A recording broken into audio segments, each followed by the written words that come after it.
Hey, Hidden Gems, is everyone there? Is everybody there? Hello, hello, hello.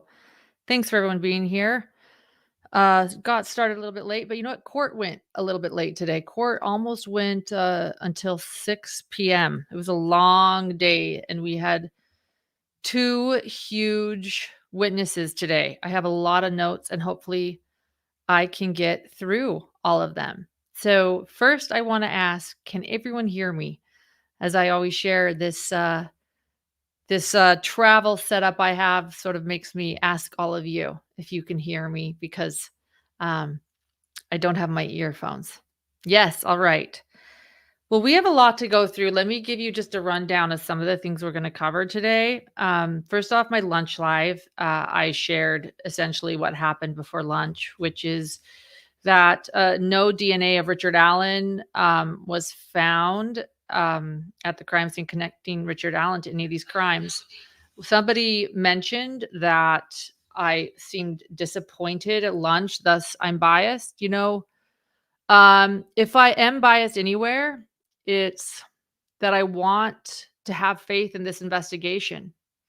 That I want to think, you know, that investigators are telling us, the right things, and that maybe perhaps Abby and Libby will get justice. And I think that's where my mind goes. I don't want anyone to be guilty.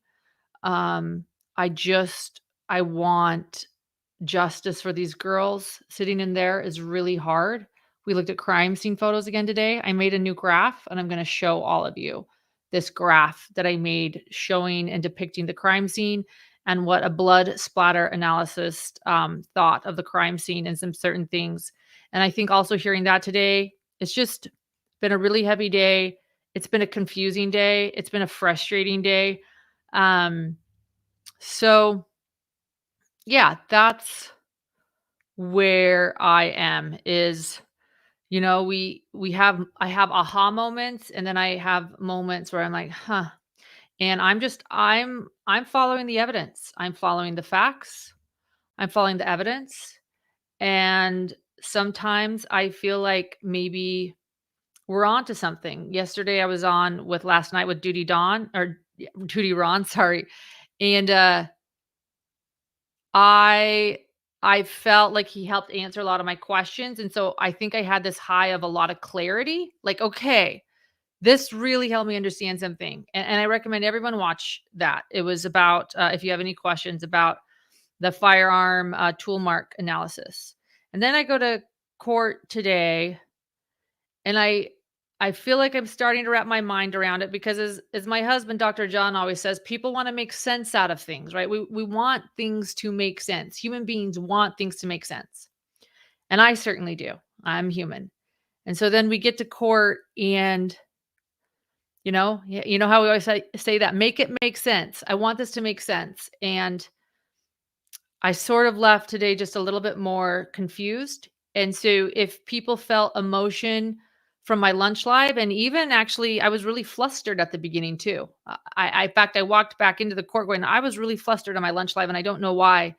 I think that, thank you so much, Tear Talk. I think that I just, I just want answers. I've been sitting in there every day for a long time, and I'm going to continue following the evidence and following the facts. And sometimes I have highs and sometimes I have lows, and it's not because I want somebody to be guilty.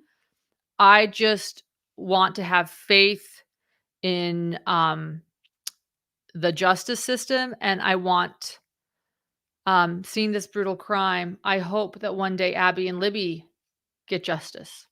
So, just a few things on my mind. That's where I am right now. That's where I am right now. I also have a recap of the entire last week, a little bit more than last week because it's actually gone about a week and a half, and that was posted or published today on YouTube. A full video. So if you have any friends that want to understand the entire last week of the Richard Allen trial, and they don't want to go through hours and hours of lives, send them my 45-minute summary, and hopefully they'll feel pretty caught up. All right. With all of that being said, let's get into it because I'm sure you're waiting for me to get into it. Since you guys sort of know the conclusion of the DNA, I'll go through it a little bit. I will definitely go through the details because that's what I'm here to do, to give you all the details since there's no audio and no video in court. And then I want to jump into Cicero. Cicero is a crime scene investigator specializing in blood spatter and some other things and blood patterns. And he certainly has some theories about the crime scene. And we looked over the crime scene again today. Sorry, I forgot to turn my phone off. My phone never stops. That's one thing. All right. Nobody's phone stops these days. So,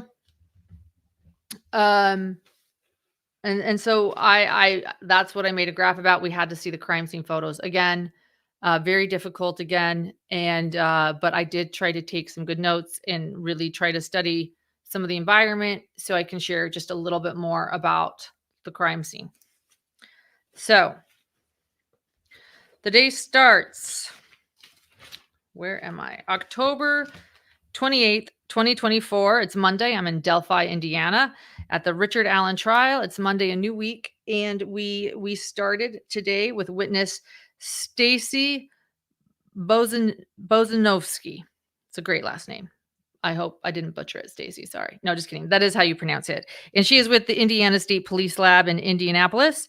She's a DNA analyst and forensic scientist. She has both a undergrad and a master's in science. And Luttrell's doing the prosecution questioning today, calling the witness. And she specializes in STR technology, next generation sequencing, specializes in the field that is ever changing, which is true. We know that about DNA. It is ever changing, isn't it? Man. She, again, got her undergrad in biology and then her master's in forensic science. And she was an impressive woman. She was a very impressive woman on the stand. She was an excellent expert witness and someone I really respect. She went over everything in detail. And, we all suspected again that there wouldn't be DNA found because we've heard that, right? We've heard that there was no DNA found. We've heard that in trial. We've read that in the probable cause there was no DNA. Like we all pretty much know there's no DNA, but I think for me, like maybe just maybe there was this like 5 or 10% chance that maybe they got something in the last month, and they didn't tell us. Like they went back to retest something, right? Like that, just thought maybe we're gonna have some answers today. I love me some answers. That's what I'm wanting. And so she went through details of all of her analysis starting in February 2017. She shared her CV resume. CV is, all of her continuing education resume. What is DNA? And she shared that one thing that's important for us all to understand during her witness testimony is single source DNA and mixtures. And essentially, a single source is a term that expresses a DNA profile that comes from a single DNA profile or a single person. And she shared mixtures, which are 2 or more individual, so 2 or more DNA profiles or multiple alleles, as they are said. The single DNA profile has 2 alleles, but with the mixtures that has multiple alleles. And again, it can be 2 or more. She also referred to SNPs. Let me pull this up. I did this before I jumped on.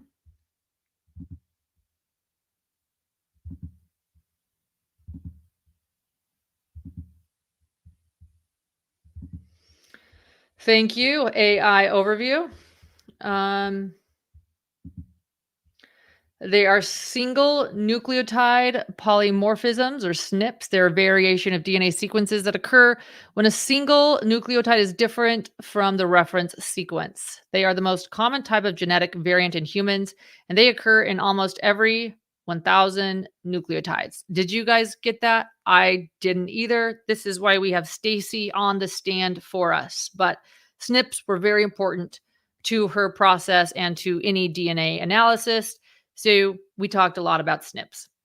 Um, SNPs, of course, as you point out, they refer to the risk of disease. They act as biomarkers, contributing to diversity.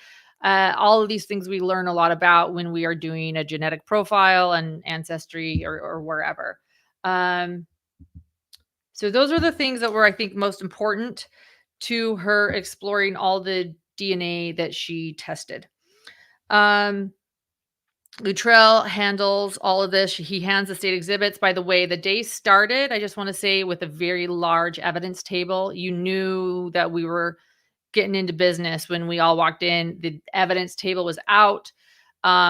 All of the victim's family was there. It was a full courtroom, completely full. Um, every chair taken this morning.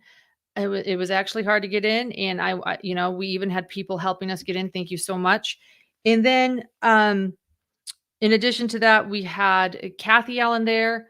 Kathy, Richard Allen's sister was there.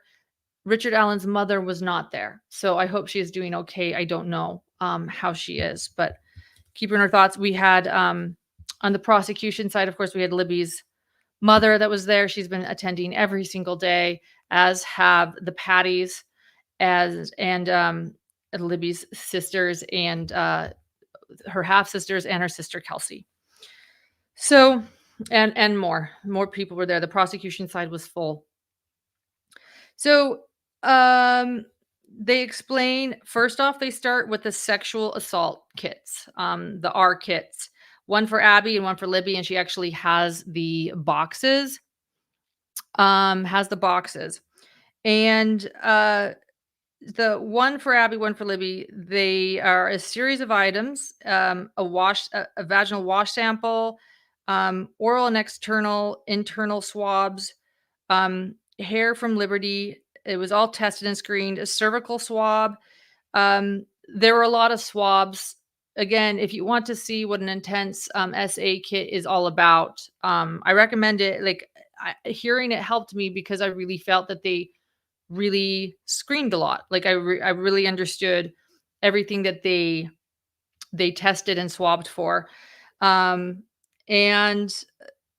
then interestingly enough, the DNA test results from those kits, there was male DNA present on the external genital swab, but it was insufficient DNA in the content of kits, so no DNA analysis was able to be recovered from kit, and it was external. And I want to say, let me pause and reread my words because I want to get this right.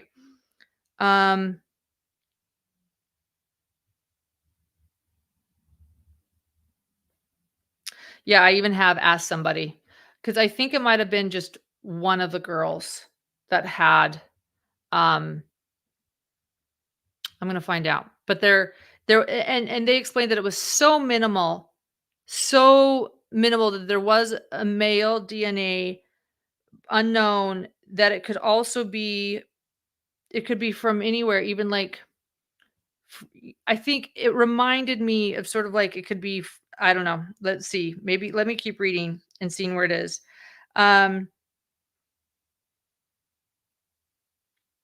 In the cervical and the V swabs, I'm watching my language because of YouTube, not because I don't want to say it, but just because I don't want to be censored on YouTube, respecting the rules. On both kits, DNA results in no male DNA present on those swabs. I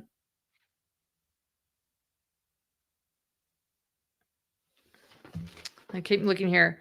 DNA on fingernail scrapings or external, though. Oh, so there was male DNA on some fingernail clippings as well.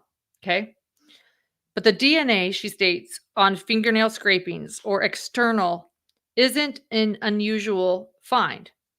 Fingernails are in contact with things every day, and then external genital swabs come into contact with clothing and laundry, etc. So that was sort of her reference point. Like when they said this, I was like, wait a minute, what? There was externally, there was male DNA, but again, she explains that this isn't uncommon. fingernails, contact every day with things, and then laundry, clothing, everything like that. This isn't uncommon, this minimal amount. Um, so then we get into all these different exhibits, and she explains how she received the original items on February of 2017, as well as some trace examination, blood samples that were used for as DNA standard. As she had a bunch of line lab item numbers, we read them all and explained that lab items 1, 2, 8, and 9, they received, hold on, I'll tell you what they are. I wrote that. Okay, lab items 1, 2, 8, and 9 were swabbed from Libby German, and they had blood detected on 1, 8, and 9. 2 were possible blood. DNA analysis looking for male DNA, no male DNA on number 2. That was taken from Libby's right upper thigh, her left breast, her right breast. Her right breast, the DNA of male present, I have. But again, not enough to make a profile, any DNA profile, just minimal. There was analysis of blood from her left wrist, her right wrist, um, a swab of her thigh, and there was blood confirmed from that, and as well as fibrous material, human hair, from the left pinky of Libby German. There was some a human hair, excuse me, but it was not able to be used. She explained that actually this idea of hairs, they actually collected mini hairs. I mean, some of them so small, some of them don't have roots, some of them do have roots. You need a root to get a good DNA. I learned so much about DNA. My mind's about to honestly kind of explode. And then just right after DNA again, we went to blood splatter. It was a heavy day. It was a heavy day.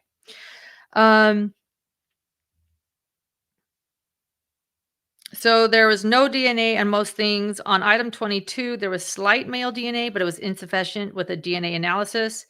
And 22 was, I'll tell you what 22 was. Let's flip the page and find out.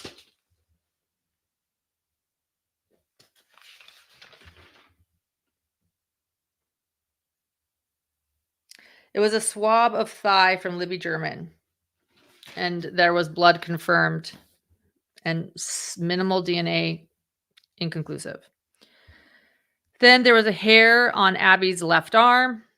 2 hairs were actually present, and both had root. So they were able to take the DNA profile and create it because there was a root on the hair. And as they created it, it was really. See, this is like you guys are gonna understand how the whole day was today. This is how I felt. I was like, okay, something's coming, and then deflated. Like something interesting, we're gonna have answers, and then something no.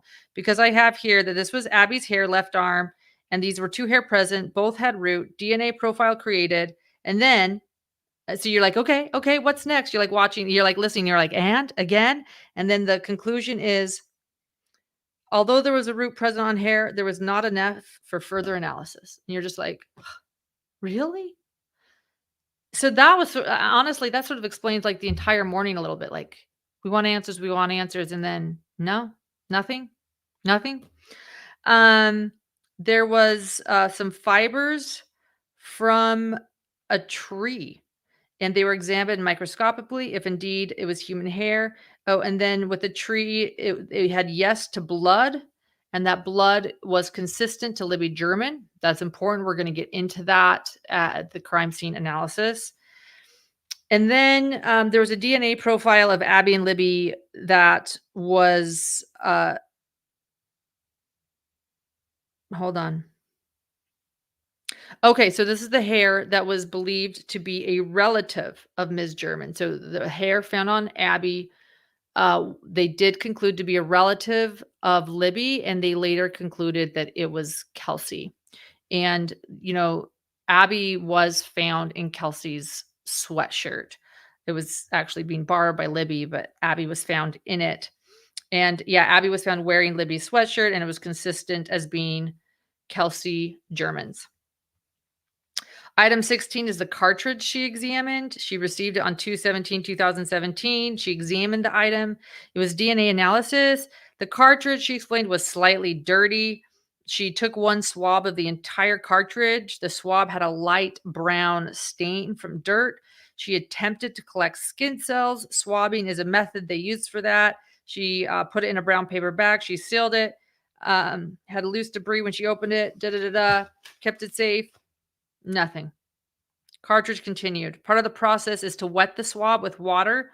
Thus, it would remove the dirt. And then she added this to the case notes because dirt could impact her ability to obtain a sample. She removed the content of the bag from the manila envelopes. It was sealed again. It was a piece of white paper that sealed it. Her initials were on it, an exam paper. The day she performed her exam, there was cartridge and loose debris. DNA preferred analysis for this item, but they did not see any prints. But they wanted a note that to see if there was any blood. There was no blood. There was no fingerprints, no body fluid, didn't see anything. And so she removed it for testing, swabbed with maximum effort. The result of the cartridge, boom, boom, boom, insufficient DNA for further analysis. Do you see how this morning was? That's what I'm saying. Like, we're sitting there, like, hearing this entire process, which is so important. I'm not blaming the witness. I'm not blaming the state. But, like, I just think everybody just wants answers. That's why you guys are all here live. It's why we're listening to everyone that's in the courtroom live, right?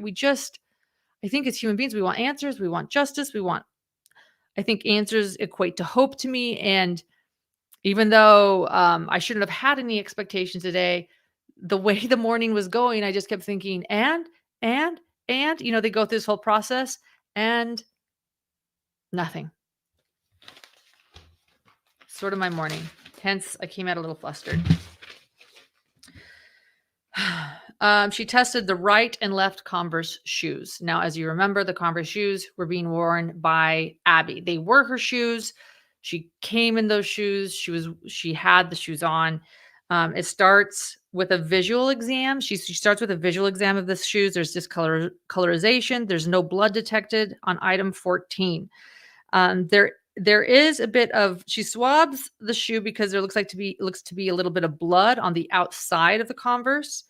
And 14 and 15, these swabs are consistent with Abby Williams. So her Converse shoes came back with the DNA profile of the owner of the shoes.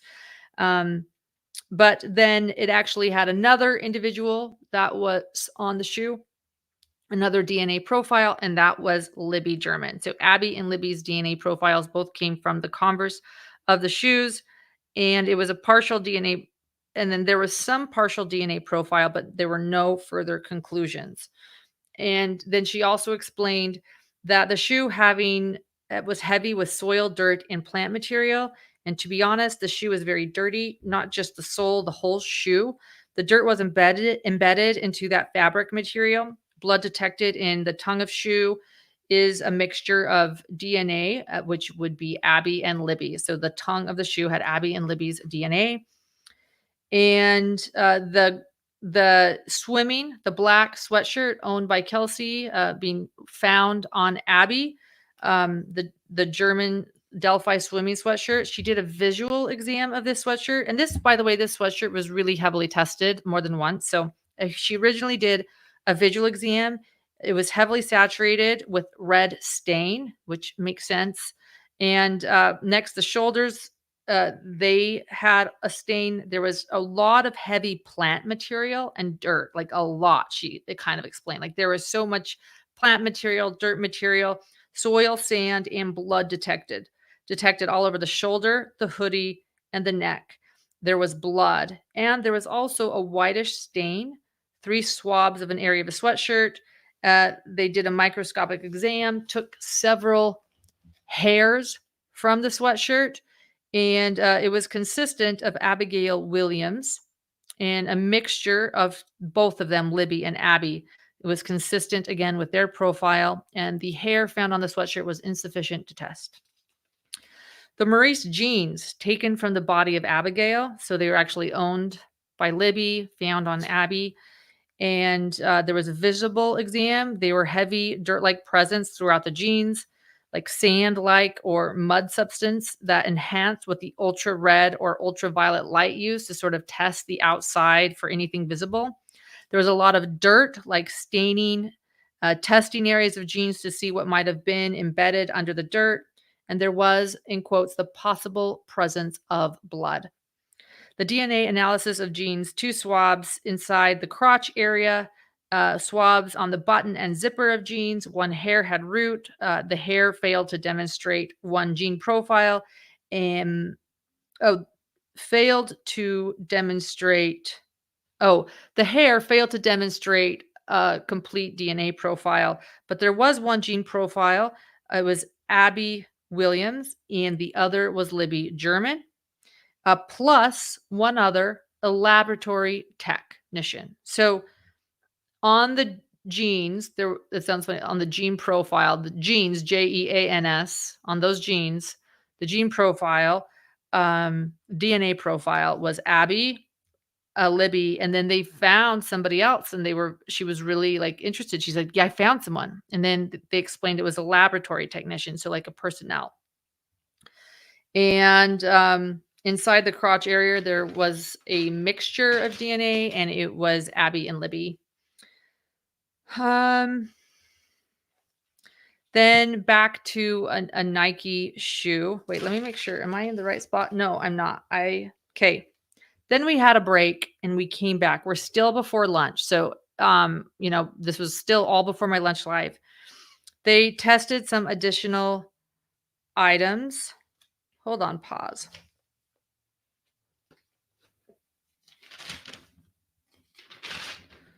Pause right here. This this may or may not have been after lunch. I can't remember if this is a 15-minute break or lunch break. It's all a blur, guys. Um, so they identified a bunch of items after this break. And they talked about these are the things that Stacy also analyzed. The pink top on the body of Abby, that's like a pink sleeveless top that was found on her gray cotton bra, and her black bra. If you remember, Abby was found in 2 bras, like a regular looking bra and then a sports bra over the top of it. And they tested that for outside and inside the breast area. The pink tank top did have blood on it. It was Abigail Williams' DNA. There was a gray bra with blood. They did 2 cuttings, and they discovered it was Abigail Williams. 3 swabs in the breast area, Abigail Williams. 3rd swab was a mixture, another mixture, but they were not get anything conclusive. They tested the hairs, items from the DNA. They tested 14 cuttings from the pink sleeveless. It was all consistent with Abby Williams. They tested 4 more hairs, and they all failed to demonstrate enough for the DNA analysis. The black Nike shoe, which would have been Libby's, but was found under the body of Abigail Williams, there was blood on the shoe. 7 swabs collected, and then collected 2 other swabs on shoe. And the swabs, 3 out of 7 of those were consistent with Abigail Williams. And forgive me, I lost my place. And then of the 2, Abby and Libby, the hair was insufficient. Let me see. I've lost my place. Stay with me, guys. Hold on. Oh, and then 4 of the 7 were not consistent with Abigail Williams on the Nike. Excuse me, I was in the wrong place. But 1 was consistent with Abigail Williams, and then there was a mixture, and they could not determine. Now, back to the Nike shoe. She explained that the Nike shoe had heavy soil, and then Luttrell actually gives evidence envelopes out. He's passing that. He makes sure everybody has them. He says what number these are. Thank you so much, Laura. I really appreciate it. Thank you. He shares what numbers these are, and they're all swabs from the ground and trees. There's blood detected on all of them. All of them are from Liberty German, by the way. All of the swabs that they're collecting here, specific ones. We'll get into the crime scene and the blood in just a minute. I have the answers to the entire crime scene, so stay with me, guys. Because I want to look at that with all of you. There was blood detected on the ground. They took swabs of everything. They took the swabs of the left index finger and pinky finger of Libby German, and the possible presence of blood was Libby German.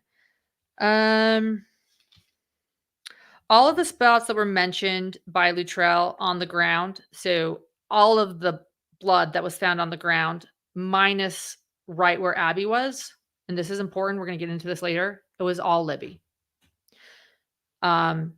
Minus right where Abby's body was. Beyond Abby's body, all of the other blood, and we're gonna point out, I drew something to kind of show you guys where it was all located. It was all Libby. All of it on the ground was Libby that they tested. There were so many spots named on the ground by Luttrell. He went over them one by one. And again, they were all Libby German. So sad. Then they started explaining all of the items that were recovered from the creek. They tested those together. And of course, yes, this impacts the DNA analysis when they're found in the creek. So there was a sweatshirt recovered from the creek, item 68, a pair of underwear that was recovered from the creek. There was a sock recovered from the creek, and there was, hold on, another sock recovered from the creek. There was a green headscarf from the creek. There was a tank top, like a camisole, from the creek. The other Nike shoe, the one that wasn't found under Abby, was discovered in the creek. There were items recovered from the creek. The items that were recovered from the creek did affect her results. The water has a potential to remove or delete DNA.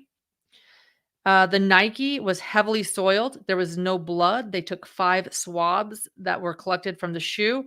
Abby Williams' DNA was found, and there were 2 swabs that were a partial DNA profile. The recovered jeans from the creek, heavy dirt, stains. They attempted to swab the areas of jeans to get skin cells. Inside of the jeans was a mixture. It was Abigail Williams, a minor profile of Libby German, and the second swab was a zipper, and it was a mixture that could not determine how many profiles. So the mixture, again, the mixture of DNA, meaning more than one person, they could not determine how many contributors were to that mixture. The tie-dye shirt that was found in the creek, it had heavy mud on it. Like, she emphasized that there was heavy mud on this shirt. They tested it in many areas. No blood was detected. 1 hair in the shirt, and that hair failed. There was a gray hooded sweatshirt. That was the sweatshirt we all saw Abby in her last picture on the bridge. And the gray hooded sweatshirt that was recovered from the creek, it appeared slightly dirty, cleaner than the other items though. And something appeared like detergent on it. So they took 7 swabs of this hoodie taken off the sweatshirt, and most swabs couldn't get a profile. The underwear that was found in the creek, it was examined for blood and seminal material, semen, but we'll call it seminal material. That's what she called it. And I think YouTube would probably like that more. And they also were always testing for seminal material. I want you to know that was a common thing in a lot of this. They tested for blood, they tested for DNA, they tested for seminal material. And they did cutting and swabbing inside the crotch area, the waistband, the swabs consistent all with Abigail. All of it was Abigail. The underwear did have staining, and the staining was consistent with Abigail. There was a black sock that was tested. 2 swabs failed to demonstrate any DNA profile, and the 3 hairs found all failed.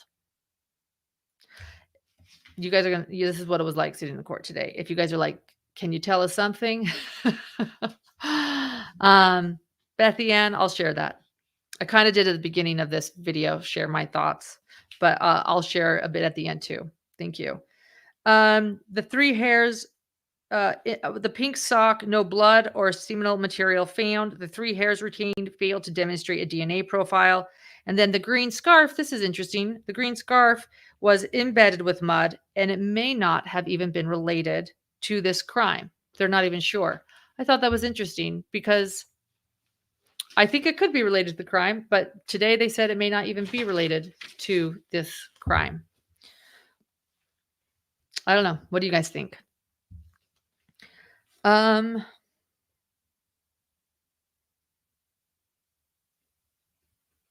okay, and then the tank top or the camisole that was recovered from the creek.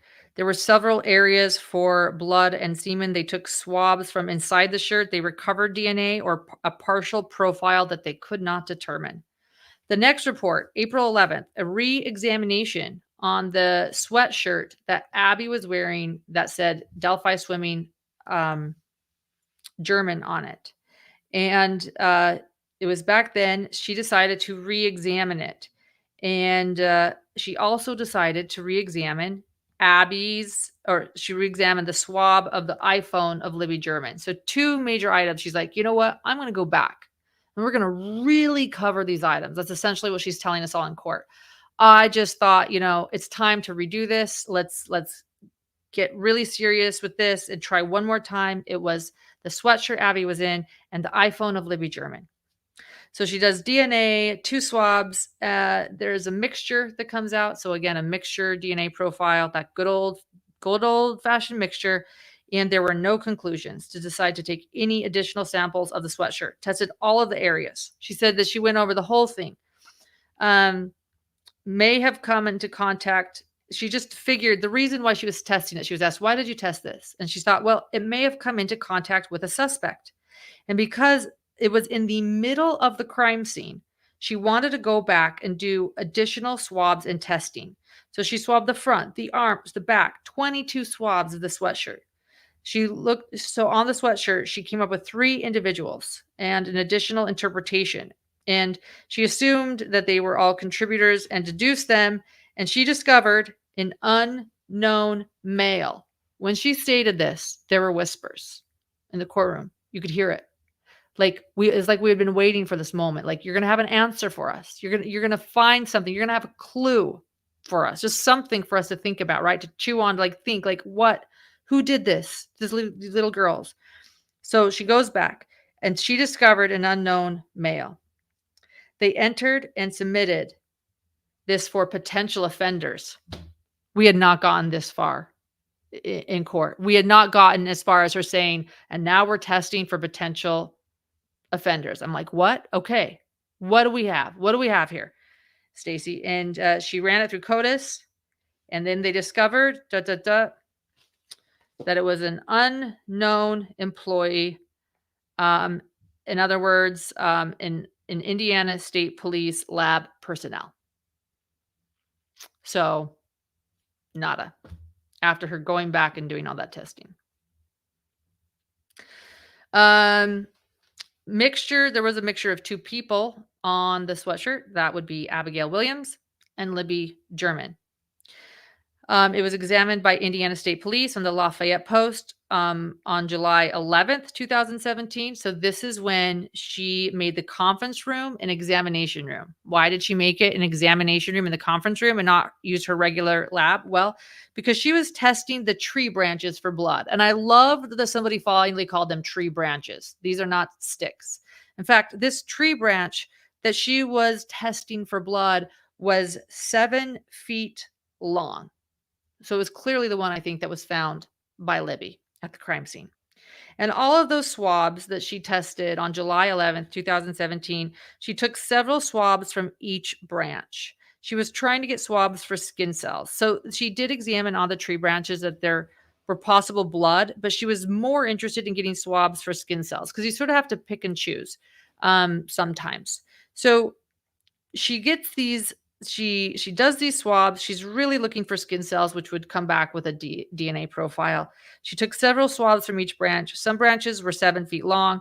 All of those swabs failed to demonstrate in any DNA profile, and several samples failed. She actually used the word failed. She did get samples and did swab the branches to test positive for blood, and that blood profile was, of course, Libby German, as is most of the blood at the crime scene. The branches, she explained, posed problems for testing because they impacted her ability to get a really good solid skin cell sample because they were covered in dirt. They were picking up plant material. The plant material was falling all over. And Luttrell concluded with topics. He said, Luttrell concluded by asking, well, besides the branches, what other items pose difficulty for your analysis? And she explained that the genes found on Abby, she was dealing with a lot of issues. Um, and the clothes found in the creek were covered in water and dirt, a lot of sand and dirt. And then the nature of item 16 was really hard. And I don't know if you guys remember what item 16 is, but item 16 is the cartridge found at the crime scene. She explained the item 16 cartridge has a very small surface area. It was minimally handled, and it was probably a one-time contact by somebody. And now they typically don't even test cartridges. They're so difficult. And then hair, she explained, everybody thinks you can get a really great DNA profile from hair, but she said that's not necessarily true. Hair naturally sheds follicles and skin cells. They shrink. There's DNA. There's fading. There's naturally shedding hair that's not very, the naturally shedding hair is not typically very successful because it doesn't have the root, like as if you pulled it. If it just naturally sheds, not as great. And then right when she started to say the FBI indicated a report, there was a very loud objection by the defense. So picture this, expert witness up there, DNA analyst, sharing all this stuff, has been up there for hours. And then says, oh, and the FBI indicated a report, and just a giant objection, hearsay. That came from the defense. Luttrell then explains his why he wants this to continue. He says, look, she is the DNA analyst. She is the expert herself. And so he was able to continue. How many times he asks, hold on, pause. I've got to be able to read my own notes.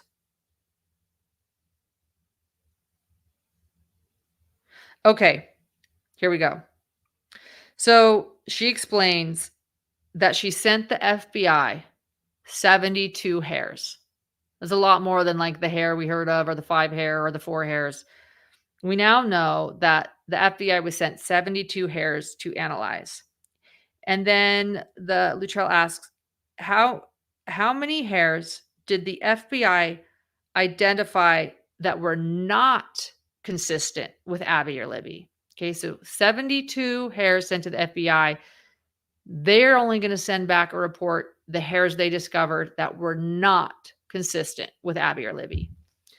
And they sent back 3 out of 72 hairs. And after this, they concluded there were no conclusions.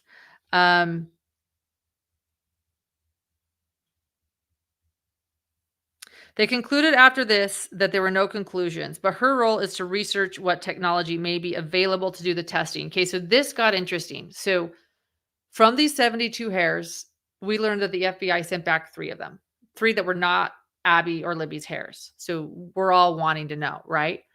She's explaining that the research, in order to test these hairs, you've sort of got one chance to do it. You can't test these hairs and test them again and test them again and test them again. It's like a one-hit wonder sort of a thing.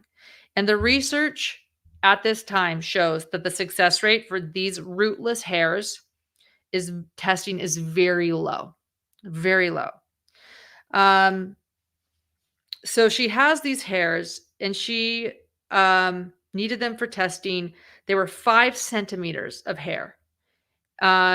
And with the low success rate, she wondered that one day if DNA might improve, and that she could really get a solid DNA profile from these hairs. And it was her supervisor's decision that was made that she keep the hairs and not test them at this time.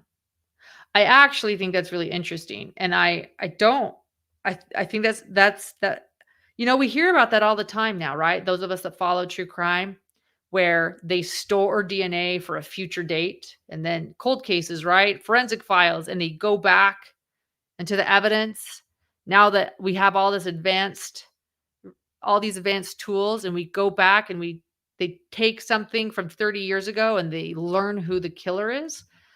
It almost seems like that's what they're doing here. So they have these 3 hairs that may or may not be something. And and she's saying, "Look, the testing is really bad right now. These are small hairs, they are rootless. The research is telling us the success rate if we test these is really low. And if we test them more than once, that's it. We got one chance." So it was her supervisor's decision to keep them rather than waste them. That maybe, just maybe, there will be a future where there's advanced technology that can test this rootless hair. Interesting decision. She made it very clear on the stand that she did not make that decision. It was her supervisor's decision. She only does the testing that she's requested to do. But that was something. So she said, "We decided, but with a low success rate and a one-time opportunity, they chose not to test the hairs, and they likely might be informative one day." They got into shedding, how some people shed more than others. They got into how just millions of cells create DNA. There was an objection by the defense that was sustained by the judge. The judge was actually sustaining a few objections by the defense today, and it was as they started to talk about DNA and stuff. The defense said, "Look, these are facts that are not in the record." An objection, and the Judge Gold, sustained that. And then this is what I stated at lunchtime. So yeah, we haven't gotten to lunch yet. Here it is. And this is how we concluded before lunch. After all of that, after hours and hours of that, "Did you find Richard Allen's DNA in your findings?" Her answer, in quotes, "No, I did not." And then Luttrell asked her, "Did you develop a male DNA profile of any man found?" She said, "I did not develop a DNA profile of any man." Conclude. And that, at that moment, was when lunch came, and I walked out and I walked to my car and I gave my lunch live. And again, I was a little flustered at the beginning, and people wondered why, and people wondered how I was feeling. And I just think, like most of you, I just want answers. I want answers for these girls, for their family, for justice. And while I wasn't necessarily expecting answers from a DNA analysis at this trial, I guess there was a bit of hope, and that was taken away. When we returned from lunch, it was cross exams time to do DNA analysis. And Ajay questioned. And you know what? She did a great job. I actually think she does a really good job as a defense attorney. She's a good balance. She asked a lot of interesting questions. She let me decide where to start. She started by arguing over how much SNPs analysis was there. And honestly, I was like, oh, SNPs, NSPSs, that's kind of over my head. But then it got interesting when she started saying this, where she said, "Do you recall Baldwin and I coming to you and discussing genealogy testing?" I was like, oh, what's this about? She goes, yes, she remembers. And then she said, can you guys hear that train outside? And then she said, "And you solved cases with this, didn't you?" Yes, Stacy said. And our sequencing analysis, and there's new chemistry we are evaluating. People have been able to identify DNA profiles for a while, and people have been able to generate DNA from SNPs and from ancient people and from all these places. And you've said over and over that you were not able to get enough to test. So she's really kind of putting the pressure on, like, really? And then she said, "And you can't go and test those 3 hairs. You have 3 hairs." This is where I thought she did a great job. She goes, "You have 3 hairs you could test." And Richard Allen is on trial right now. and you're not gonna go test those hairs right now?" And the answer is, "Well, if I consume that hair, I no longer have it." In other words, if she tests the hair, if Stacy tests the hair, like I explained, this is one-time opportunity, one-hit wonder, she no longer has it. And the research says the success rate is low, low, low. But she's like, "But Richard Allen's on trial right now, and you're not willing to test those hairs." I thought this was a good moment. Like, I see both sides here. I'm like, "Yeah." And they explained, "But I have 7." There's a question. "You have 72 hairs, and you said to the FBI, and you're holding on to them. So you've made the decision to save it for possible advances because you didn't want to consume them?" And she goes, and then Stacey explains, "No, I did not make that decision. It was a decision by investigators. They didn't want to consume the DNA that might be iffy without advances in technology." And then the question was asked again. So a decision in general then, Ajay says, was made not to test these hairs while my client's on trial. And she said, and she explained again, "So the jury doesn't have evidence to look at why Richard Allen is on trial." She said, "Well, I believe," then she said, I asked again, "So you've chosen to do this." And that's actually when Stacy said, "I believe I have answered this." And it has not, she goes, "I believe I have answered this. It has not been started or tested. You're right." And then defense asks, "Well, they told you if microscopic hair samples are requested, please submit any hair samples of the suspect." And she said, "Yes." And so then the defense asked, "Well, have you sent any samples of hair of Richard Allen in?" And her answer is, "No, I have not." The FBI examination did the hair, she explained. They were microscopic. They stated that the hair is, they suggested that if the hair needs testing, so if you want to test the hairs, please submit the hair sample of Richard Allen at the same time, or the suspect at the same time. And so she said, "So at the state police lab, you did not submit what they requested." She then explained, "Well, that's if we test, they need a sample of the suspect's hair. But yes, we did not submit this." And then she asked, "Do you perform tests that they don't request?" And she said, "Well, it depends. I need to know what type of testing. Like if they ask me to look for blood, but I go under, the lighting and I look for visible marks and I see semen, then I'm going to go back and tell them that I'm not going to look for blood because I've found something else that's important." So she explained that, yes, sometimes she does do testing that people don't ask her to do, but for the most part, she just takes orders and doesn't make the decisions. Then she said, "The item 17 hair from Abby Williams' right hand, pretty quick it was a female hair." And Stacy said, "Yes, I know that." And then she said, "And did you know it was Kelsey?" And her answer is, "Well, I learned that it was Kelsey's hair." And she then says, "And you had samples from Becky Patty, right?" And she said, "Not at that time." But then she said, "But as of March 7th, defense says, as of March 7th, 2017, you have a hair identified as a female hair, and no one asked you to compare it until this trial started." And she said, "Correct." So I think that's where the defense is going in their opening statements, that there's a female hair that the prosecution never tested, that doesn't belong to Richard Allen. So, in other words, we just learned that they only tested that since the trial started and it belongs to Kelsey German. She said that she was looking to and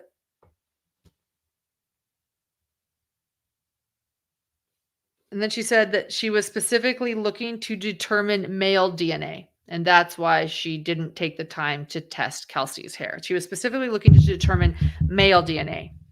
She said, "But there are all these unknown females. You have an unknown female 1, an unknown female 2, and an unknown female 3 as well that you haven't tested for." She said, "Yes, it's true." She said, "An unknown female 3 came from the body bag or the sheet under the body bag of Abigail Williams. And then there's an unknown female 1 and an unknown female 2. So in other words, so the only DNA profiles you have from the crime scene is an unknown female 1 and an unknown female 3 and an unknown male." And she said, "Yes, that's correct. And you were only looking for the male. She asks. And then Stacy's answer is, I don't know what investigators were looking for. She said, but you just were told to look for a male. And she said, well, the info I got from the case info I read, including the R kit or the SA kit, is that it may be a male perpetrator.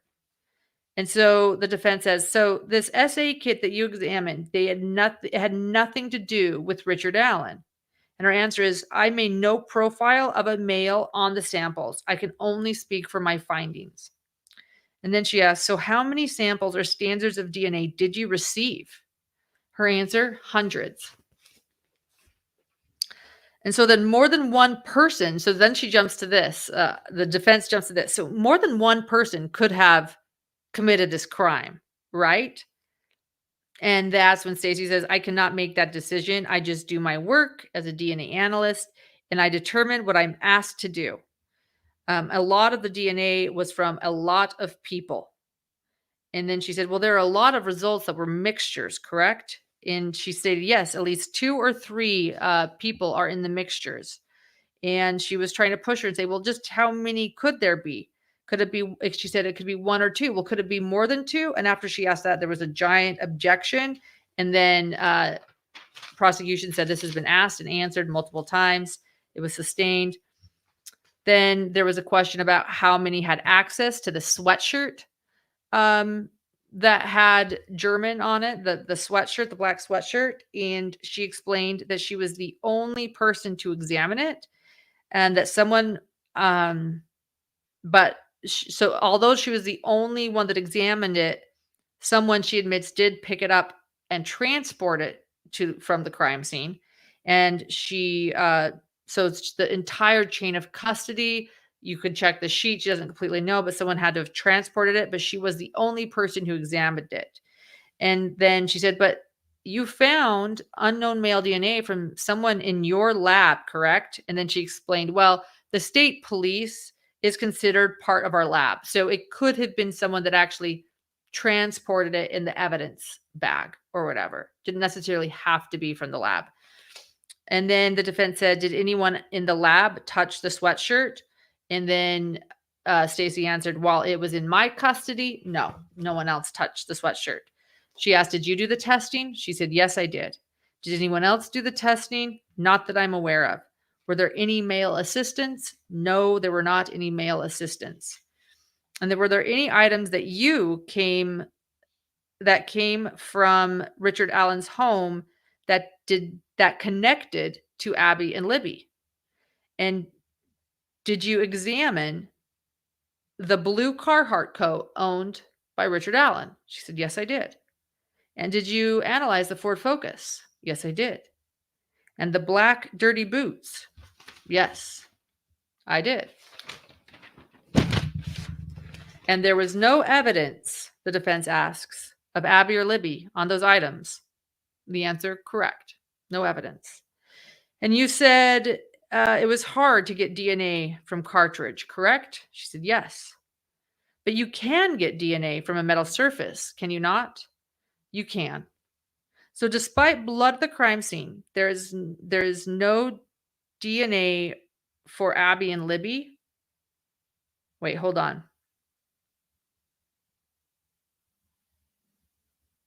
I don't know what that means because clearly so let me skip that.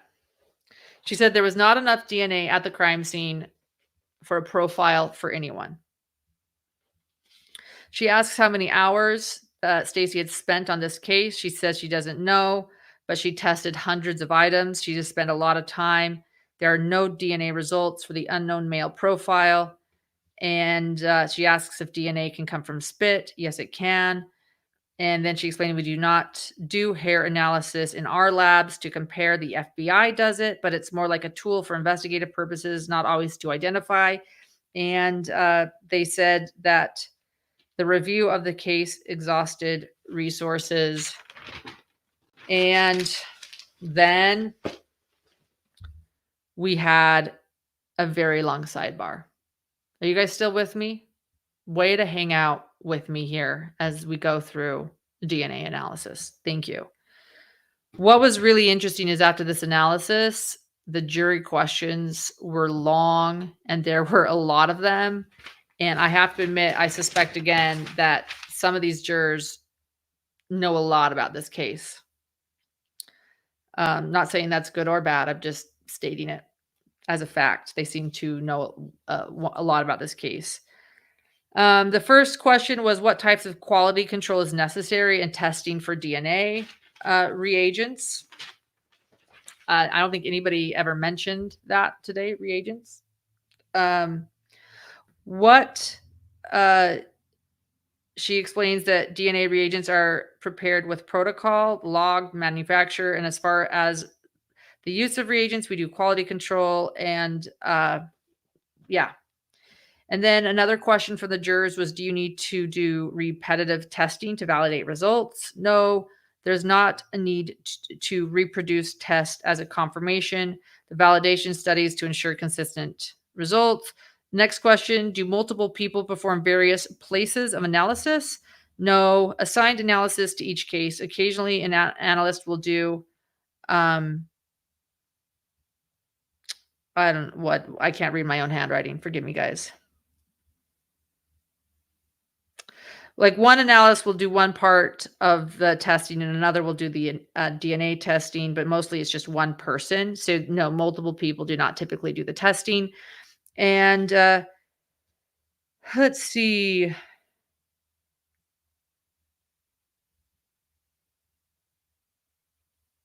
know what? There are a few more. There were so many. Like you guys, they asked like if the storage refrigerators are locked at all times. Yes, they are. They ask about restricted access policies that are in place. They ask if toxic drugs or after DNA strands, like if you can test for them on DNA or if they alter, excuse me, if toxic drugs can alter DNA strands.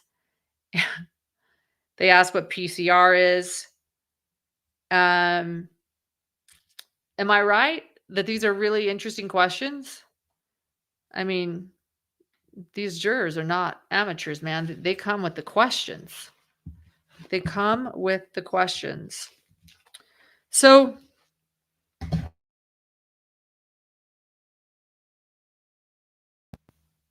am I back? Is Duty Ron in chat right now? Duty Ron, we're all praying for you. And Duty Ron, I'm so glad that Ed Wallace has a ton to say. That's great. Thank you, Duty Ron. Maybe we can jump on later tonight or something. Let's figure that out. Maybe he can come on because I've got questions, man. That's all I'll say. Or maybe this. Maybe I don't have questions. I'm just asking for understanding. I just need some understanding. All right.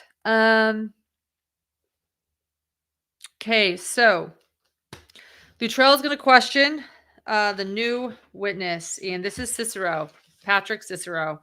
I just have to find out where we start. Okay, here we go. So, all right.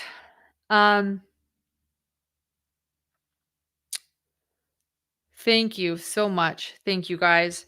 Patrick Cicero, he has a rank of a major. He also had a microphone on the stand. Like, what was that? Like, all of a sudden, I could hear somebody on the stand. I was like, oh, we can improve sound on the stand today. He has a microphone. So that was cool. He's employed by the Carroll County Sheriff's Office, rank of a major, in charge of civil division, in charge of the agency. I looked him up. Impressive guy, big guy, glasses, bald. He started as a patrol officer. He became a detective, which he was for the majority of his career. But then in 2002, he became a crime scene investigator, and then forensics and specialty, blood analysis, blood stain analysis, certified crime scene investigator for the state. And the training he has received in blood stain spatter. Blood stain and blood stain spatter. And now that Duty Ron's here, now I'm like nervous with my terms because I already know that like I'm going to everyone be kind to me. forgive me for butchering any appropriate words here, but this was a really, really, really important a witness, and it was very sad too. It was very sad. Had to look at had to look at crime scene photos again. He explains his training. Like most expert witnesses, we spend a really long time on their background, their CEs, their continuing education, everything that makes them an expert. He even teaches, he's an instructor, and he actually teaches blood spatter analysis and blood stain analysis and blood pattern. He has several hundred cases. He has been part of several hundred cases covering the blood at the scene. This is actually his 34th time testifying in court. And again, instructor with Indiana Law Enforcement Academy and St. Joseph's Academy. He knows blood spatter. He's been doing it actually for 20 years now at this time. His field of study in blood, he's learned that during his field of study in blood, that blood reacts in a repeatable, predictable way. It measures size, shape, body distribution, the body of the blood, location of the blood. It tells a story. Blood always acts in a very similar manner. Blood is a fluid that reacts in repeatable patterns. Blood reacts in a similar manner. And I've said that multiple times. They said it multiple times, so I wrote it multiple times. The shape of the stain matters, the amount, the volume, the location, the patterns, the crime scene reconstruction oftentimes results in a blood stain analysis, all data, trying to determine the best explanation. And this is what he observed. And I'm going to bring up very soon my drawing I did of the crime scene. They showed the same diagram that I drew a picture of last week. So I took a little bit more time. It was up longer. I took a little bit more time to draw it again. And I'm going to bring it up and also share some new findings that Cicero observed and what his theory is on a few of the mysteries surrounding this crime and this murder of Abby and Libby. So some things that he observed, by the way, to make his assessment is he observed numerous files, flash drive, autopsy, diagrams, lab reports, photographs of the crime scene. But to note, he was never at the crime scene. This is what he observed after. If you remember from previous testimony last week, the defense criticized law enforcement for not having a blood spatter expert out earlier at the crime scene. And he came on board later and he examined it. I actually have April 4th, 2024. So not even until this year. He observed the clothing worn by Abby, the two bras, the hoodie, the black sweatshirt, the jeans. He asked if he recognized these photos, and they were photos of the crime scene. He said he did. And again, they brought up this diagram and showing how Abby and Libby were laying and the bloodstains on the ground. And I have like 5 photos here. I am now going to bring up what I drew here. I wish I had a sketch artist today. My dear friend is gone. So you've got me, guys. All you have is me. And I don't enjoy sharing this. It's so sad and hard, but let's bring this up.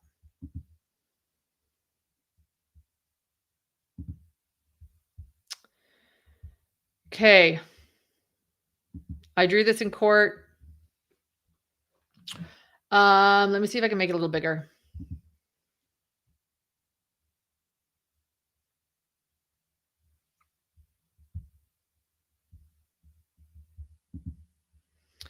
So you guys can take a look at that. We'll go over that in a second. So these are the things he mentioned.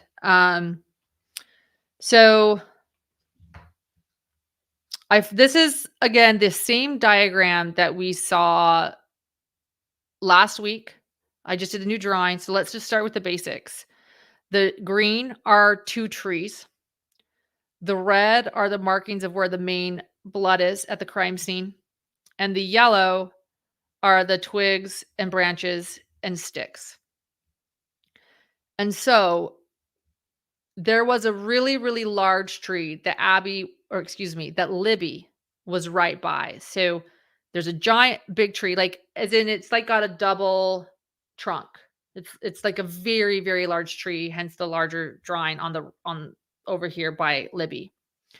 And then on the other side, you have a smaller tree, and that's known as the F tree because it has the F stain or the upside down L, which I actually saw more clearly today. And then by that smaller tree with the F stain is a small blood stain. Can you guys, if I do that, can you guys see my thing? Does that work? So that's a spot of blood. This is the largest. And then below the girls, where their bodies were found, is the largest pool of blood. They just kept emphasizing just how big that was, how thick it was. Um, yeah. So really quickly, I'll just share what I have here, a few things, and then we'll go into more detail. He believes that Abby, or excuse me, forgive me. He believes Libby German, was wounded over by the F tree. You can see your cursor. Okay, I'll go back. So he believes that Libby was wounded over by this F tree, and there are some markings. 4 feet up this tree is what people have called it an F. We got close-ups of it because they put this violet stain on it to emphasize the blood, so it was purple. So we were looking at a purple stain on the tree, but we saw it, and it was sort of like this upside down L. And actually, Cicero said that he calls it an upside down L. He thinks that's more of the way to say it. And then there's this little piece right here where he said it has sort of like the same square marking as the F. So he believes that it was made by the same object and that there's blood splatter. And then that is 4 feet up the tree. And then 2 feet up the tree is this stain. So his belief is that Libby was wounded here and that then she came down and she sat according to the patterns, because it looked as if there was blood that dripped from her neck onto her thighs. Hence, that would be why the blood pattern on her thighs was the way it was, is that she was bending over with her neck and her neck went onto her thighs. So she believes that she was sitting here and then she laid down, and all of the blood all over Libby, he said, sort of explains that. And this isn't easy, guys. And then just so you know, there was also blood above. There was on both the girls, actually. We need to talk about it both. On both the girls, there was blood. So the only wounds were to the neck mostly, but yet they had blood all over their face, which Cicero explains that means that at one point their head or their chin was lower than their neck. He believes that Libby was dragged here by somebody, and that is when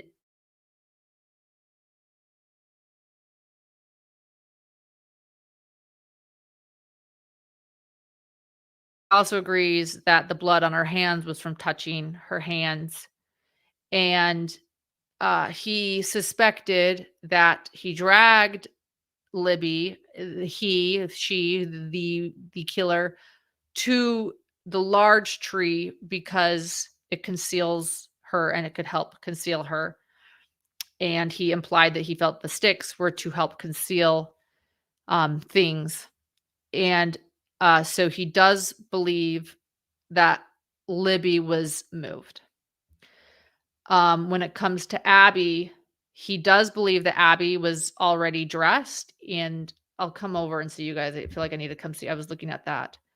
Um, he does believe that Abby was dressed at the time of her death. That she wasn't dressed after because, and this does make sense to me, it makes logical sense to me, because she had blood on the inside of the sweatshirt. And if and because she had blood on her face, Abby had some blood on her face, like, and when the clothes were removed, blood like got rubbed on her arm and everything during the autopsy, but it was completely clean at the crime scene. So if someone had tried to dress her after her death, they would have gotten blood smeared, and that just did not happen. It was clean. So, in other words, I do agree with that theory that Cicero brought to court today, that she was most likely dressed before. Um, Again, Libby was nude. She was not dressed. Um, Abby, this was a confusing part of today. Abby had also, and they had close-ups of her face again. Guys, man, it was a hard day. It was a really hard day, but and I'm not even in order now. I need to go back to my notes and still tell you everything that Cicero said, but let's just talk about this and I'll go back. And Abby had her one neck wound that hit her big jugular vein, and she had blood up on her face. Libby had a lot of blood on her face, but she had blood on her face, and Cicero explained, he's like, blood doesn't do that. Like, you can't just like change gravity. Like, at one point, her chin had to be lower than her neck in order for the blood to come up and get on her face. And that makes a lot of sense.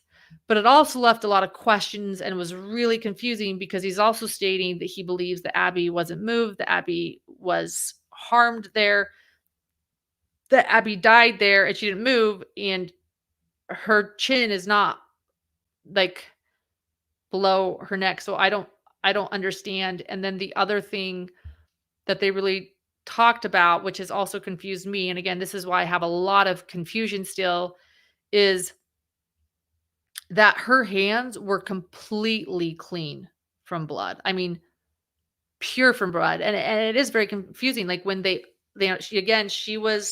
was her pose, and she had the sweatshirt over her hands. And when they pulled her sweatshirt down, they were just the cleanest hands you'd ever seen. And he said there was really only one answer to that, and that was she was either restrained or unconscious. But he said in all of his career, he has never seen hands of a victim like not having some blood on them. I jumped ahead of myself because I concluded this graph actually at the end of the day. So I'm going to go back to make sure I don't miss anything that Cicero says.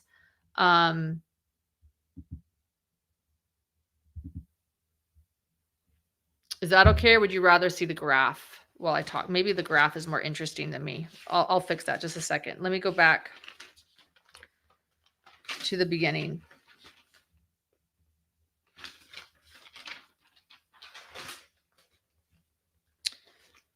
I'll make this bigger.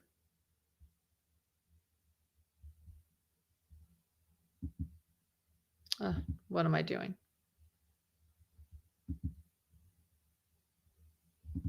We'll just keep it like that.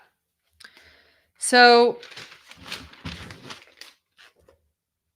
okay, so first he explains again the F tree. So again, the F tree is closer to where Abby is. It says number 1 on it, and it's where Cicero believes that Libby was wounded, because there's a big pool of blood there that's Libby's, and that's important. The reason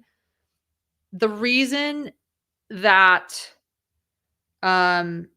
it's all of Libby's blood around the crime scene, that's one reason for Cicero's theory. Yeah, let me explain that. So, like, Cicero's theory is partly because all of the blood around all of the crime scene, all of those red marks, except for the one by Abby and under Abby, all of it is Libby's blood.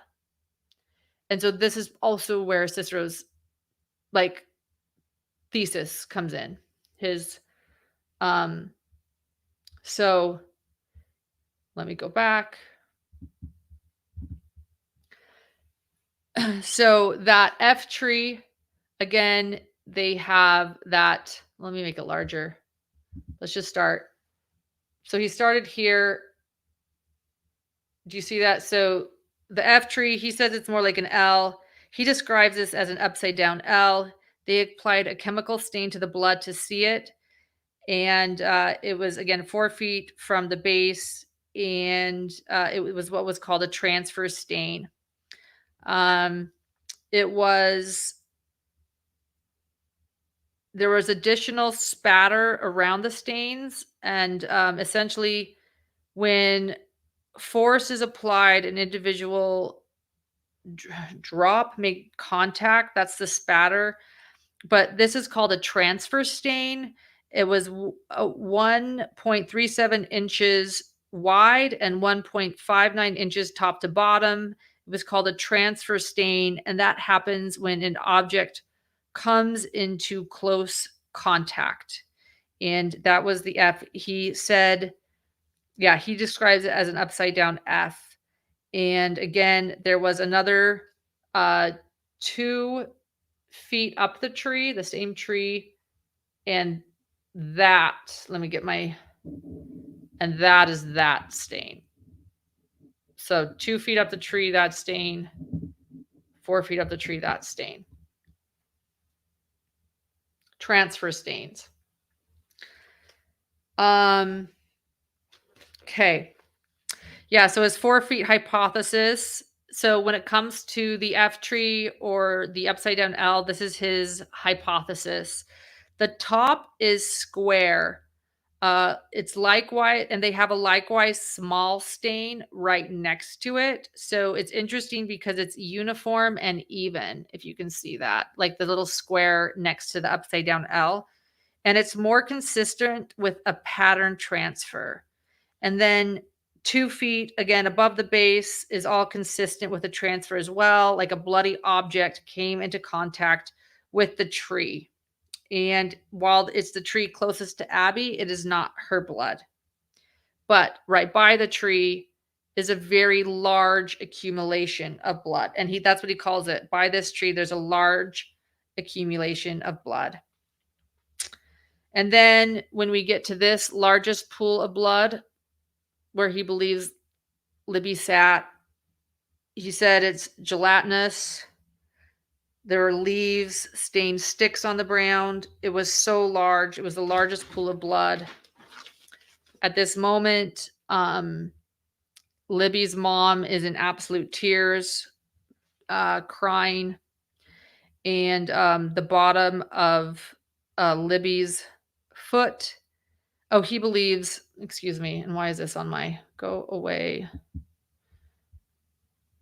Let me come over here. Thank you, Lolo. So Libby's mom is crying at this moment, and he explains that the bottom of Libby's foot and the bottom of an object came in contact with the foot. Kelsey and the Patties are also there. He explains that Ms. German, he called Abby Ms. Williams, and he called Libby Ms. German. In fact, at one moment he slipped up and almost called Ms. German Libby, and he caught himself and called her Ms. German. He said that she was upright clearly at one point, again, because her neck and upper chest areas, there were numerous blood stain transfers on her neck and upper chest. And then on Miss Germain's face, going downward to the right side of her face, to the bottom of her face, her right eye, downward to the ear. There was so much blood on her hands, and just so much, she explained, in Miss German's left hand, in the cuticles of her nails, just so much blood. The branches were removed. I'm going to just see you guys for a second. The branches were removed, and it showed the big slices in her neck after they removed those big branches there.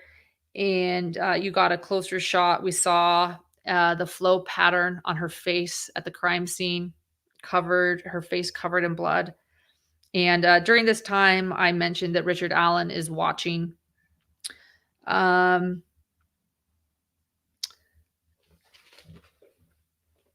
Her right hand is similar to the left hand as far as flow pattern goes.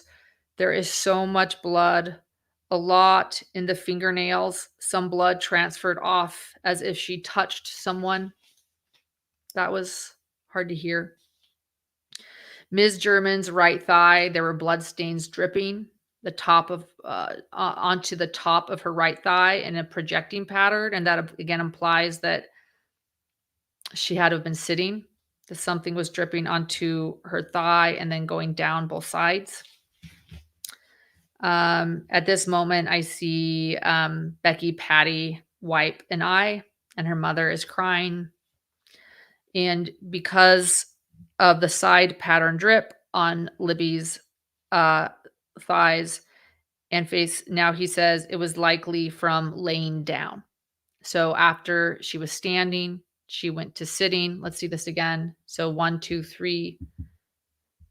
After she was standing, so in number 1, she was standing, then down low in the largest pool of blood. That's where she sits.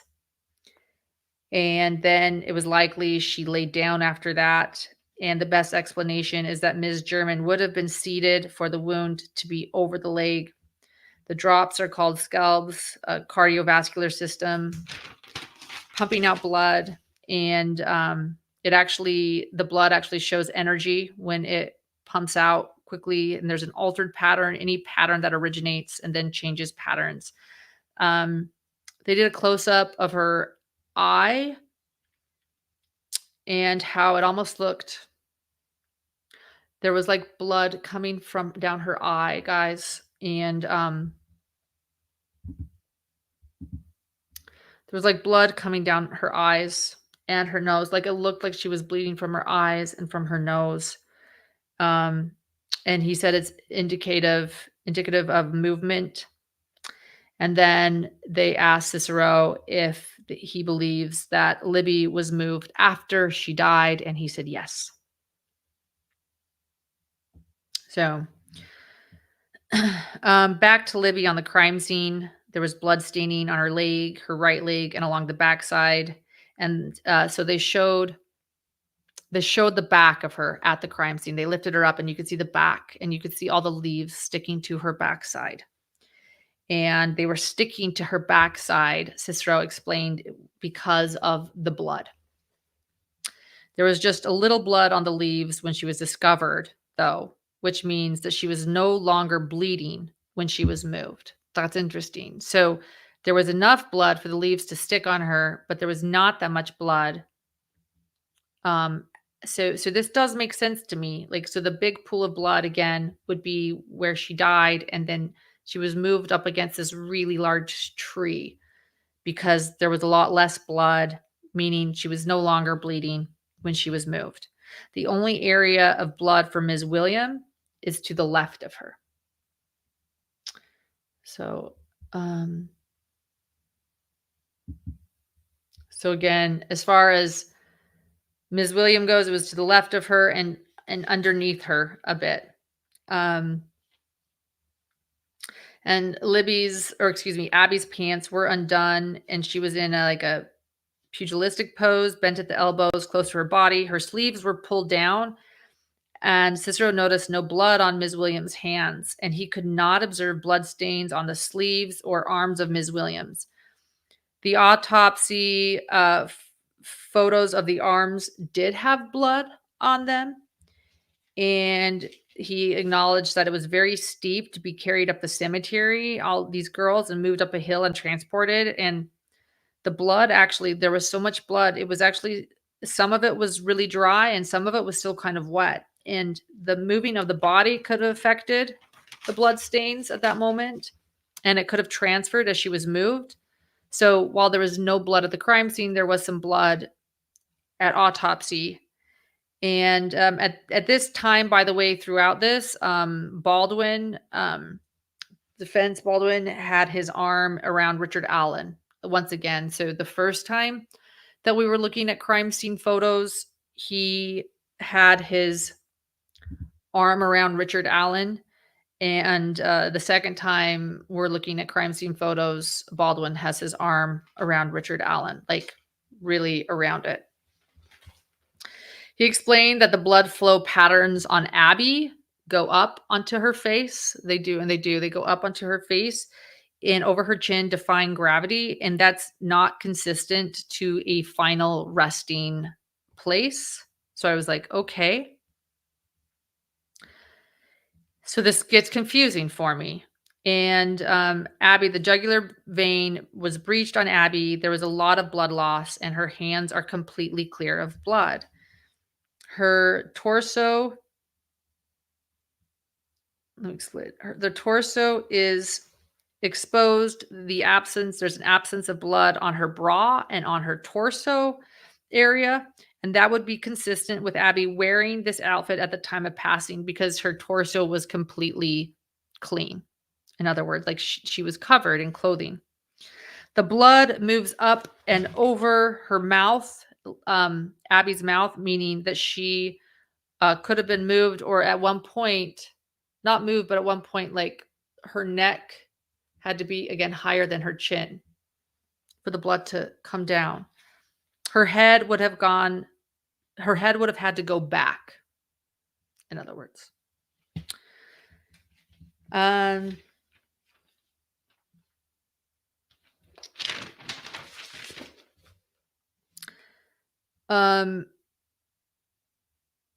So Cicero believes, though, after all of that, I thought, okay, so he's going to say Abby was moved too, but no, he believes that she was killed at her current location. And that's where Abby was wounded and where she died. He doesn't believe Abby moved and that Abby wasn't moved. And I wrote that I'm confused because you just said, like, that at one point her neck would have to be, I don't know. Let's not think about it too much. I'll just share what I learned. He said, it is very unusual to not have blood on your hands. It's just like he's said, very unusual. There's no evidence that she died immediately. This would have taken time. So he, in quotes, he has never seen this. He said hands would have transfer stains. So what is the explanation to Abby having no blood whatsoever on her hands? And that's when he said, well, she was either bound, she was unconscious, or she was restrained. In his opinion, Abby was wearing the clothes at the time of death. Her clothes were saturated from inside. Then I have this that I drew that I put up there. And so then there's a question that based on the crime scene reconstruction, do you have an opinion on how many people this crime would have taken? And right after the prosecution asked that, the defense jumps right out and objects and says this was out of the scope. And Luttrell argues, well, hey, he's the crime scene investigator. I can ask that. And Cicero responds, at least one person committed this crime. That is possible. It was just one person. And then there's Cross. Ajay says the first thing she asks Cicero at Cross is, at least one person responsible, if not more. And Cicero responded, yes, at least one. And then she asked, were you not able to view the scene in person? He says, correct, I was not. You only looked at pictures, she said. Correct, I only looked at pictures. And she said, but the forest can really change quickly because he did go to the crime scene after to observe it. But so she's saying, well, the forest can really change quickly. He says, yes, ma'am, I agree. And she says, so they were in the lowest part of the crime scene? And then he said, I can't say the lowest in the woods, but in that particular area, it was the lowest around that area, the lowest part around that area. And dressing Abby would have altered blood pattern? Yes, correct. And then she said, well, are you aware that people refer to this as the F tree? Yes, ma'am, I am. Libby was mobile when her neck was cut? Yes, ma'am. And then she asked, was blood flowing, the defense, cross-exam, blood flowing down, and blood was flowing down the neck and shoulders? Yes. And she was found and the blood was found in several areas of the crime scene? Yes. And then she was sitting down? Answer, based on evidence? Yes. And then she was moved? Yes. Is it your testimony that Libby German was drug from here to here? And she points to the largest pool of blood to where she was dragged by that tree. He says, yes. Well, there are a lot of leaves between that last pool of blood and her last resting place. Um, he comes down the stand at that moment to come look at the big screen to see that, to see a picture on the big screen. And he says, she says, "You said you saw blood on her face was not consistent with her final resting place, that she was moved." And he said, "Yes, her head would have had to have been lower than her body. Yes." And that's the same with Abby? Well, not necessarily. She questions, "Well, you said that Abby had to be lower too." And he explained, "Her chin would have had to be lower at some point. This has to do with positioning. She could have turned her head, and her chin would just simply need to be lower than her neck somehow. The placement of Libby German's body being concealed depends on the person looking at what direction." So again, now the defense is saying, look, you might say that this conceals Libby's body more being against this tree, but it depends on what position you're coming from, right? Like if you're on one side of the tree, it might conceal it, but if you're on another, it doesn't. And uh, then she asked how much of Liberty was covered by sticks. And he answered a very, very small area, which is true. You can see that there. And so the crime scene was analyzed in 2007, correct? Let me make this just a little bit bigger. Is that better?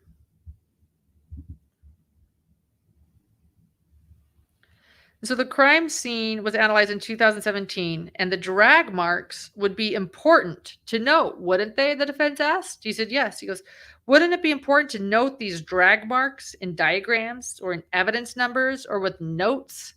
You know, I mean, it's a solid point. Question: did you talk to Jerry Holman about your analysis? No, he did not. You say you've never seen a lack of blood on hands. Correct, I never have. Could that have been because multiple people were holding her down? He said, yes, that could be one reason. Or how about someone washing her hands? And he said, I cannot rule that out.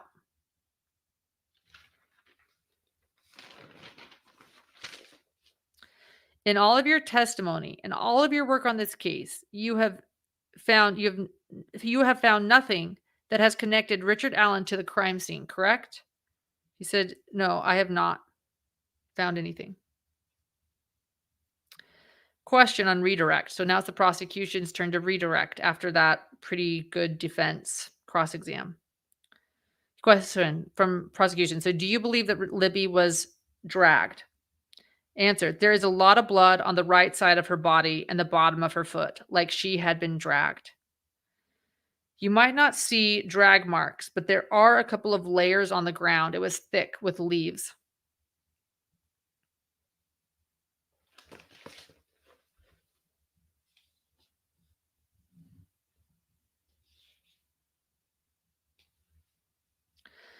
If she was seated, they asked, could her head go back when her face is below her neck? I didn't really understand that question. And the answer is when she was dragged, so referring to Libby, so the question from the defense is, so help me understand, if you're saying that at one point Libby's head had to be below her neck, how does that happen if she's standing or sitting? And his answer is, well, when she was dragged, that's when it would have happened. Her head would go back. She asks about the F tree. He explained, I call it an upside down L because that makes more sense to me, but I get why other people call it an F. She asks, do you have the best explanation? Do you have the best explanation is a transfer to the tree? Do you have an object in mind that would have transferred this blood to the tree?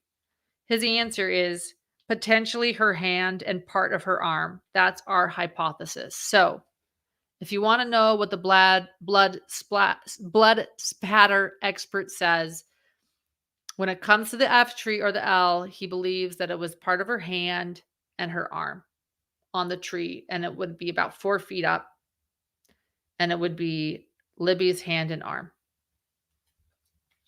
according to the blood spatter expert.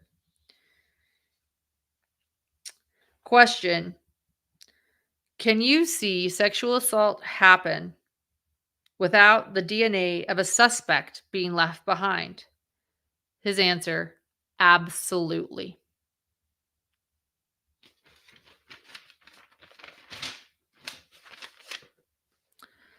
Then there was recross once again with defense. The question is, this is just a hypothesis, right? You have no idea how it happened. Yes, it's just a hypothesis. You said injuries could have been inflicted at different times, correct? Correct, he says. I cannot rule it out. Same, it could have happened at the same time or a different time. You can't rule out Libby and Abby killed at the same time? Answer, no, I cannot. Then they say we're ready for the jury questions, and they have a massive sidebar before the jury questions. So this was an interesting moment. This is the end of the day. It's after 5 p.m. We just had a really heavy afternoon. And they have a very long sidebar. We wait for jury questions. And then I wrote after that, never mind, we're done. They never did jury questions. But then the state argued at the end that they want Google search results from Alan after he confirmed an email from his account. It was like Fujak and a number at gmail.com. It was really kind of hard to hear. So they're arguing that they want to submit this evidence of Google search results from that email. And then the defense is objecting because they want to show that only one person ever had access to that account, and they don't know if they can approve they don't know if they can prove that. And this is under advisement by the judge. No decision was made, and a court was adjourned. The jury was actually left before this submitting of evidence. They did not hear the submitting of evidence. So after the jury left, the submitting of evidence, this idea of Google search results by Richard Allen using an email address, the defense saying he might not have been the only one that used this email address, so we don't know about this. We object under advisement. And then that was it for court. I need to catch up with chat and see your questions. So I'm going to go over to the start. How's everyone doing? Let me check my phone and see if there's any emergency text from anyone, any of my mods or somebody. Okay, I think we're good. Phew. I always feel better when I don't see any like Mayday texts. Thank you, everyone.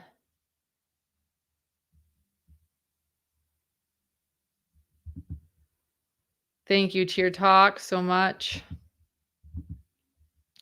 Thank you, Jamie.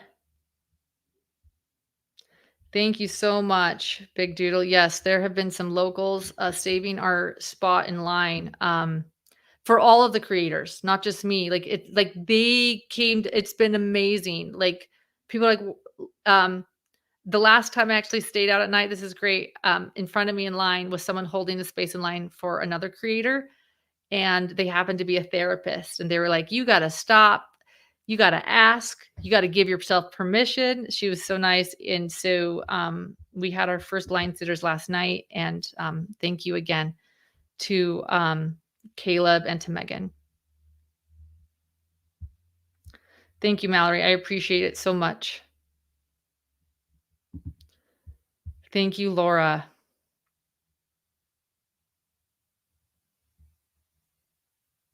I agree that the Duty Ron video is a must watch. Like I said, I'm a human. I like answers. I like understanding. And you guys all allowed me to come on last night and ask some questions I had about the gun. Yeah, the tool mark analysis was great. Can I clarify the place of death versus the place they were found? I think I covered that. This probably came earlier in the day, right? Yeah, it came a lot earlier. So I hope I covered that.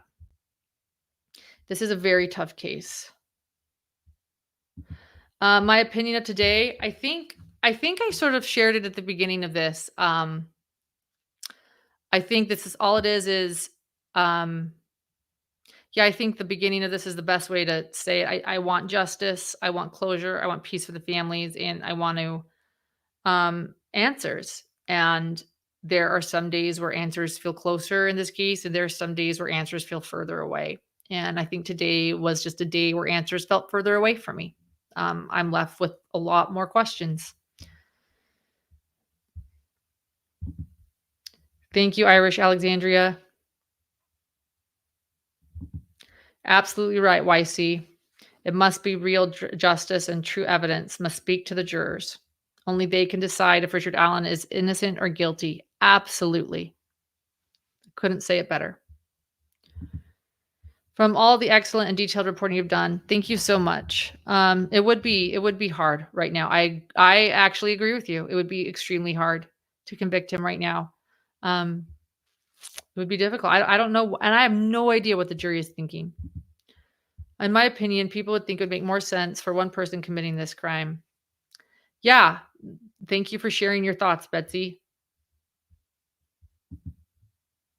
Thank you guys so much.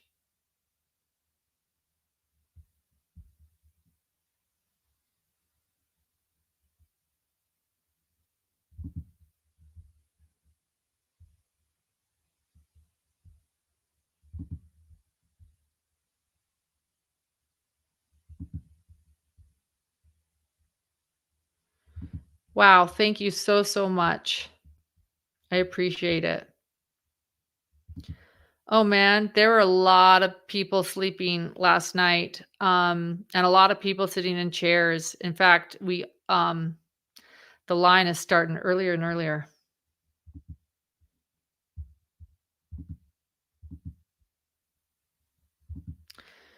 Um, Duty Ron, tell, Ed Wallace, tell Ed that I need to have him on the show then, hopefully soon, because we need to talk about this.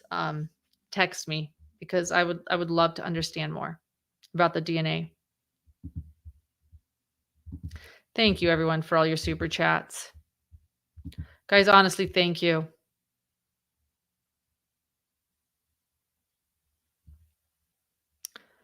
I hope this was clarified, Kimberly, that the F tree is where they believe Libby was initially wounded, where she put her hand and arm on the tree, and then she stumbled over, sat down, and that's where the largest pool of blood was down low, and then was dragged after her death.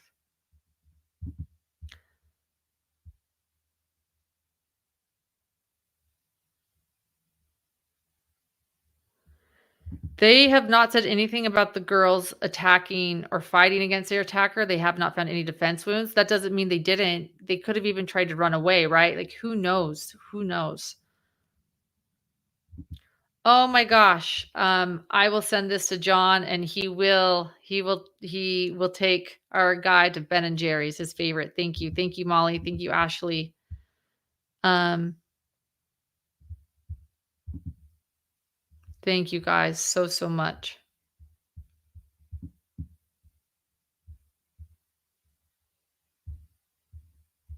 Let me just check. There was one thing up here. I want to look at it really quickly.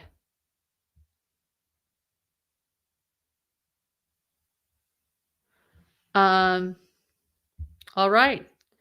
Let me go back and see if you have questions.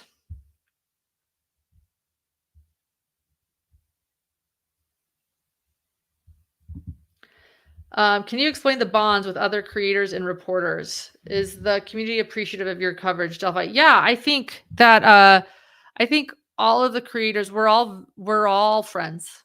I sat next to Andrea today in the courtroom. I see Lee every day.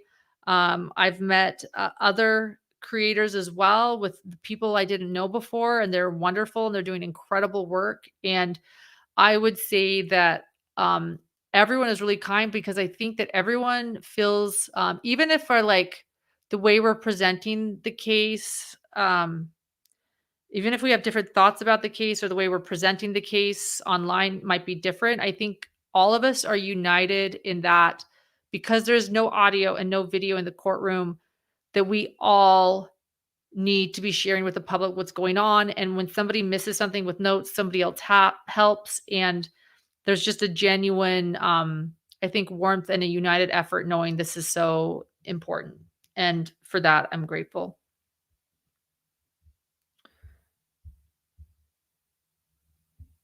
Yeah, in other words, all of the creators are getting along, and I think that shows the uniting what Abby and Libby have done. This is really about Abby and Libby. And yes, they have united all of us. It was a hard day, guys. Again, I've seen the crime scene photos once. I thought it wouldn't be so bad the second time. I don't know. Maybe it's because thank you, Ivana. Maybe it's because I wasn't expecting it to hit me so bad today because I'm prepared. I've seen them. Um, and then you see them and they're described in a different way and they talk to you about a different way. And I had to hold back some tears myself today. So I hope we can get answers. Anyway, again, for those that want, I'm just gonna say it one more time because one thing I'm doing are weekly updates. This is clearly a 2-hour live, right? And well, I'm so grateful all of you are here with me for this 2-hour live and you want all the details. Not everyone has that time. And so if people just want to understand some of the biggest moments of last week's trial, again, head to head to our channel, hit subscribe, and then go watch my weekly entire weekly update. And that'll give you all the main points or some of the most important points from last week, and you can send that to your friends. Again, thank you everyone for your support. Keep the family in your prayers, in your thoughts, in your good vibes, whatever it is you do, the energy you give into the world.